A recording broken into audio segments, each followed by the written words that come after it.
What's going on? What's going on, everybody? It's your boy Big June, man. Just here doing my thing with a new episode of Big June Sports Talk Podcast, man. Where sports discussion becomes sports debates and so on and so on, man. If you're new to the channel, please like, subscribe, follow, share. I just dropped Who's the Greatest Big Man Part 2. The Dream versus Shaquille O'Neal. Check that out on YouTube. I also got Part 1. I just dropped Shame on You, Coach, on Anchor, Spotify, and other major platforms. So, I'm just working, cooking things. As far as the sports world go, man, you know what it is, man. The good, the bad, the ugly, everything and anything associated with the sports world, we touch on this podcast, man. So this is what I'm doing, man. So, I've been promising an Aaron Hernandez episode.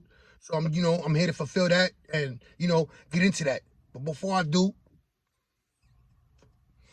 just want to talk about a few things real fast, man.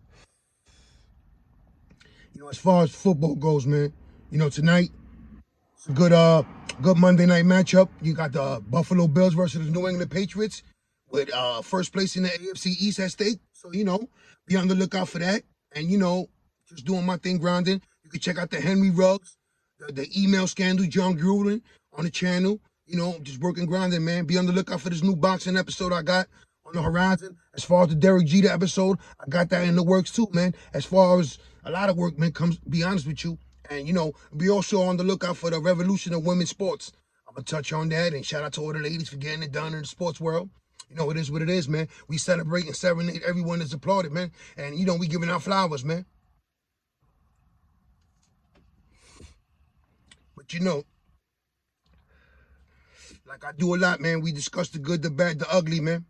And, this episode right here, it's bad and it gets real ugly, And there isn't no silver lining in this episode, but there's a lot of awareness if you use and listen to what I'm about to tell you. As far as, let me give out a quick message to all these young boys, all these young athletes coming up. Look no further than the Aaron Hernandez and the Henry Ruggs. Not pointing them out by example, but just showing that it's on black and white what they committed.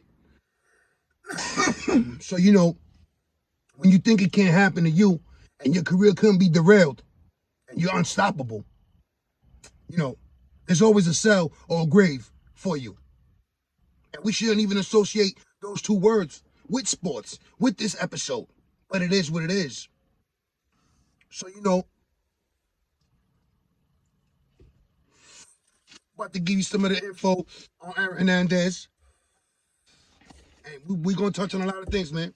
As far as this episode, everything concerning Aaron Hernandez, man. The rise and fall of that young man. You know what I'm saying? Aaron Hernandez, born in Bristol, Connecticut, drafted out of Florida in the 4th round with the 113th pick by the New England Patriots. Right? But let me backtrack a little bit. In Florida, he was coached by Urban Meyer. His teammates were Tim Tebow and the Pouncey twins. I read a couple of stories of them, the Pouncey twins, going club hopping, ball hopping, and get into a lot of fights. Whatever, it is what it is. As far as his NFL career, from 2010 to 2012, the short stint in the NFL was all with the New England Patriots, where he had accumulated 175 career receptions, 1,956 career receiving yards, 18 touchdowns, right? Where him and Gronk formed one of the league's most dominant tight end duos, becoming the first pair to score at least 5 touchdowns each in consecutive seasons for the same team. 5 touchdowns each. So we all seen the impact he had on the football field, right? But when you punch up Aaron Hernandez, most likely you get to see him in handcuffs and the trial and everything else that took place with that, right? So just, quick summary of his football career as far as collegiate and NFL, Patriots, Florida Gators, All-American, 4th round selection, 113th pick overall by New England. What started off so great and had the makings of a wonderful ending, right? Just dwindled and went downhill, fast down the slope like he was skiing. Some say that after his father passed away, that's where the change in behavior came in. The attitude, the aggressiveness. Who knows? I do know that, growing up without a father figure, played a role in some of the decisions I made. some of the choices I made that landed me in a cell as well. So, I understand from that perspective how it is, the burden of growing up without a father figure. And, you would think that once you make the NFL, you hit the mountaintop as far as your dreams and your goals, your aspirations, everything is right there for you. At one time, he was the youngest player in the NFL. He signed the extension with New England. So basically, he was guaranteeing himself of a second contract, a second lucrative contract by being the youngest player in the NFL at the time. So it's just crazy knowing how everything went downhill so fast, right? So, while he was in Florida, certain situations arose. And I'm going to get into that, But as far as everything that transpired from New England, right? It was during the 2013 season, Hernandez was arrested and charged with the murder of Odin Lloyd, a semi-pro player who was also dating Hernandez's fiance's sister, right? So that was like another scandal within itself. Could you imagine the whole turmoil and dilemma in the courtroom? On one side, you have one sister grieving for a lost boyfriend, and then on the other side, you have another sister fighting for riding with her man who's fighting for his freedom, fighting for his life, right? It's crazy. Okay, but let me continue with that, right? Ultimately, he was found guilty of first-degree murder and sentenced to life in prison without the possibility of parole at the Swauza Baranowski Correctional Center, right? While on trial for Odin Lloyd's murder, Aaron Hernandez was also indicted on the double homicide of Daniel De Abreu and Safero Furtado. Condolences to the family of all the lost loved ones. Lloyd, Furtado, De Abreu, and ultimately Aaron Hernandez family as well. So, we get into this. I'm giving you the detail piece by piece. And, yes, he was ultimately acquitted of those murder charges after a trial for the double homicide in Florida, right? Okay. But days after being acquitted for the double homicide, he was found dead in his cell, which was ruled a homicide, right? The note, the church piles of notes he left on him, allegedly.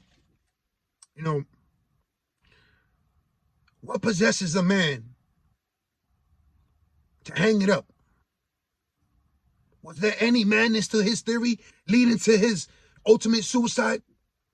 Just think about that for a second. Because when you analyze everything, how they found him, what was supposedly written on them on paper, it was very calculated. It was a strategic move. Now, some also say that it was also, involved with the abayement ab initio, if I'm pronouncing it right, which was a doctrine that got his conviction overturned. Even though the Massachusetts Supreme Court Judicial overturned the appeal. But that doctrine was also used as far as to overturn the conviction of the Enron CEO. Right? So I'm gonna get into that, and I'll give you the definition of that as well. Right? But let me keep giving you of all the data that I got up on Aaron Hernandez, right? Again, days after being acquitted for the double homicide, he was found dead in his cell. His conviction for Lloyd's murder was initially vacated under the doctrine of abatement ab initio, because basically, let me break it down. Let me slow down for a minute. Let me slow down for a second. Basically, because Hernandez was found dead during his appeal, it was in the law that his conviction had to be vacated. Right? Now, some say that was a move on behalf of Aaron Hernandez, to settle the score with the New England Patriots. Because it also states that if you haven't been convicted, which he was clearly vacated on the Odin Lloyd charge, and then ultimately acquitted on the double homicide in Florida. So, he was in courts in the process of contesting the New England Patriots voiding his contract and not relinquish any of the signing bonus or the roster bonus that he was entitled to prior to them vacating and voiding the contract, right? So, you could talk about, some say that, the homosexual acts by his high school teammate, by another inmate at the correctional center where he was at. Now, as a man who spent time in a cell, in prison, I wouldn't put past no one as far as relationship-wise and what they want to do. Because no one knows what's inside of a man's mind when he's confined in a 10x4, right? But anyway, my whole thing with that is, why wait for him to be dead? Why wait for a documentary to arise after his death to come out and say that, you had sexual relations with him? Whether it was his young teammate from high school who should have been blew the lid if that was the case, to another inmate in the correctional. Because, anyone locked up will say anything just to get attention without credibility. And people will run with it.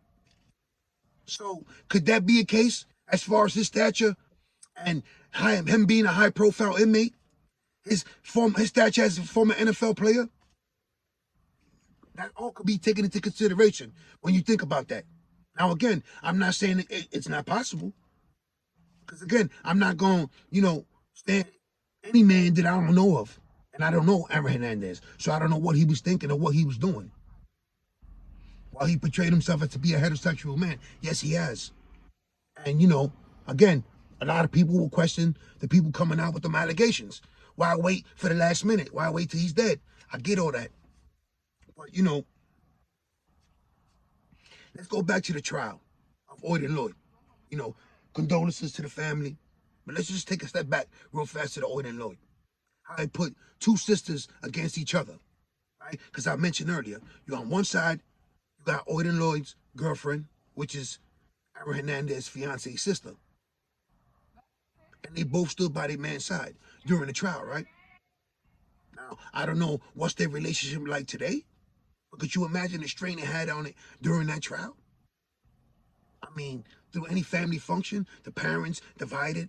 On one side, you got this sister grieving for the loss of her boyfriend. And on this side, you got a fiance standing by her fiance's side while he, is fighting for his life on murder charges. It's rough any way how you look at it. And then, the documentary in Netflix, added another layer to it, if you want to add that to it. But think about that. Just knowing that, some of the conversations he had were recorded. And as a former inmate, of course, they record conversations. So, at times you got to witness different, I can't say it. You got to witness a different Aaron Hernandez as far as the personality, the mood he was in when he made those phone calls, right? It's just crazy how you look at it, man. Now, he was also diagnosed with CTE. Right? So he was diagnosed with CTE. So, that could lead to some of the behavior in him as well. Them hits that you take as a football player to the brain, to the head, constantly, consistently, only gonna add up to do damage. It's been proven. It's on black and white. Now, that doesn't justify his behavior or gives you a 1,000% excuse for what that man has done. Because everyone has to be accountable for your actions. And he died in a cell, lonely. Whether it was calculated, articulated, it was ruled a suicide. Either way, that man ended up taking his life. So, the burdens of them lives that he took or allegedly did take, it tore a soul in him. Everything and anything that was going on in that man's life. From the relationship with his parents, from his mother to his, deceased father. The upbringing. Here's another thing that, you take into consideration when you look at some of these things that these young men do go through at an early age, right? No father figure, no mentor. You're talented, so, you're being acknowledged and being eyed for your talent. And they offer you an opportunity to pursue education in another state, in another city. Now, some of these young boys are not accustomed to being away from home. You're in a new city, new state, new situation, new environment. And it's new, and a lot of people can't adapt to that. And that's not a justification for his actions of the way he behaved himself while he was a Florida Gator, because it's not.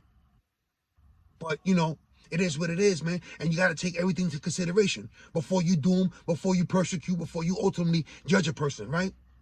The good, the bad, and the ugly. Everything and anything in the sports world. This is what I touch on, man. And this Aaron Hernandez, unfortunately, man, it was very bad, and it ended up ugly, man. But, It is what it is, man. And let me finish this up, man. As far as everything that legally involved with the Aaron Hernandez situation, right? As I mentioned, that Batman AB initial, right? If I pronounced it right, Abinement, whatever. It's a common law, legal doctrine that states the death of a defendant who was appealing a criminal conviction vacates the conviction. An abinement ab initio is the subject of two United States Supreme Court decisions, Durham versus United States, 1971, and Dove versus the U.S., 1976. The former extended the doctrine to cases where certiorari, I pronounced it wrong, was pending and not yet granted, and the latter excluded discretionary appeals. Another example of this abment taking place is being used in federal court to overturn the conviction of Enron CEO Kenneth Flake, like I mentioned earlier. However, in 2019, Massachusetts Supreme Judicial Court reinstated Hernandez's conviction on the Odin Lloyd murder, as well as ending use of the doctrine in Massachusetts in general. So his conviction was overturned, vacated, and then reinstated ultimately by the Massachusetts judicial system, right? His appeal got appealed and overturned, and that's how it goes as far as the criminal lingo goes, right? So let me talk about that for a second. His move definitely was calculated because he knew he was owed money by the New England Patriots. And being fact that he was found, he was acquitted on the double homicide charges. He knew that while he was appealing his Odin Lloyd conviction, the murder charge, if he killed himself, they would have to vacate that charge, that conviction. So then it would clearly show that he was never convicted of any wrongdoings of these murder charges that he was ultimately convicted and charged of, right? So that means that he'll have to be compensated by the New England Patriots. It was a strategic move by that young man. Now, before I sign out and all that, condolences to all the party involved, man. From Furtado, the Abreu, the Odin Lloyd, to Aaron Hernandez, to all the families, man. And, hopefully they found solution, a current something, ending that the two sisters could get their relationship again. And, there's no winning in this situation. There was no silver lining, however you want to put it, right? But this is a message to you young kids out there, you young boys, that you want to be athletes. You're coming in the game. You don't know how to express yourself. You don't know how to let out what's going on in your life. You don't know who to guide in or confide in. And it's hard. So, you end up doing acts and things that you normally wouldn't be accustomed to doing. And again, this is not condoning Aaron Hernandez's behavior as a Florida Gator and as a member of the New England Patriots. No, it's not. But what I'm saying is, as a young person growing up in the urban community, going through the struggles, also being in the cell myself, I understand some of the predicaments that young man was in. Now, could he have handled it better? Of course he can. But he can't now because he took his own life. But ultimately, this is a message and a lesson to a lot of you young boys. And also, use Henry Ruggs. Look at the situation he's in. Moving forward. No longer an NFL player. Facing a murder charge. It might be a lesser charge because it was a DUI, manslaughter. But in the state he caught it at, Nevada, those cases are ultimate mandatory prison sentence. Whether he lands in prison or does a jail stint, who knows? But stay tuned. We're all going to find out. And unfortunately, he's in that situation. And he put himself in that predicament. A lot of self-inflicted wounds. Same applies for Aaron Hernandez. Better choices, better company. Better decisions moving forward. Use these men as examples. Use myself as an example. This is what I tell my sons. And, unfortunately, Aaron Hernandez isn't here to testify for that. Doesn't have a testimony. He does, but a lot of people won't want to talk about it because, it started out good and then bad. It was ultimately ugly. But I'm going to touch it on Big June's Sports Talk podcast. The good, the bad, the ugly, everything and anything associated in the sports world. This is what we touch here, man. This is what we do. So if you're new to the channel, Sorry for the confusion. It was once known as the Smokers Lounge Podcast, but now we rocking with Big June Sports Talk Podcast. You know, like, subscribe, follow, share. I'm dropping episodes at a rapid pace through Anchor, Spotify, and YouTube. You know, I'm doing my thing, grinding. And, you know, once again, thank you for the love and support. All my family and friends in New York. Stay sharp, stay blessed, stay alert. No drinking and driving during the holiday season, please. Let's remain intact. Let's remain sane. Let's get home to our loved ones more safe and sound. It is what it is, man. It's your boy Big June. Before I sign out, man, thank you for the love on the yearly wrap on Spotify. Greatly humbled by it. Once again, I'm gonna continue to hit you. I just dropped Shame on You, Coach. Brian Kelly mess. I dropped Who's the Greatest Big Man Part 1 and 2. I will be doing that on Anchor, so be on the lookout for that. I'm out of here, man. 1.